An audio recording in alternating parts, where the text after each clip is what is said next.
মামুনি, জি মা। তুমি আবারও কাঁঠাল নিয়ে আসছো।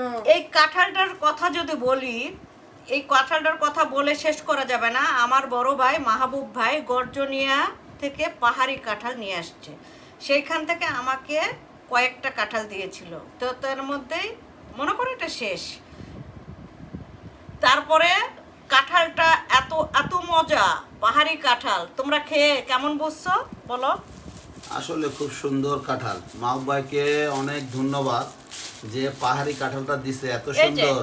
ওহ, আমরা মন জুড়ে খাইতেছি আর যাচ্ছে। মাহবুব ভাইয়ের জন্য খুব দোয়া করতেছি যেন মাঝে মাঝে আমাদেরকে এমন ভালো ভালো কাঁঠাল দিয়ে আমাদেরকে যেন খাওয়ায়। তুমিও মাহবুব ভাইকে একটু ধন্যবাদ দাও। হ্যাঁ, অসংখ্য অসংখ্য ধন্যবাদ। ধন্যবাদ দিলে কম হয়ে যাবে ভাইয়ার, এত সুন্দর। আর গর্জনিয়া এখানে কাছে না, অনেক দূরের পথ। কাঁঠালটাকে আমি যদি দেখাই, আম্মু দেখো, কোষ কিন্তু বেশি নাই, কিন্তু কাঁঠালটা হেভি মজা। ভাইয়াকে অসংখ্য অসংখ্য ধন্যবাদ। ভাইয়া দীর্ঘজীবী হোক, আরও বেঁচে থাক, আমাদেরকে এইরকম করে নিয়ে আসুক, আমাদের আরও খাওয়াক। আমরা চাই যে আরও খাই। কি বলো তুমি? অবশ্যই অবশ্যই।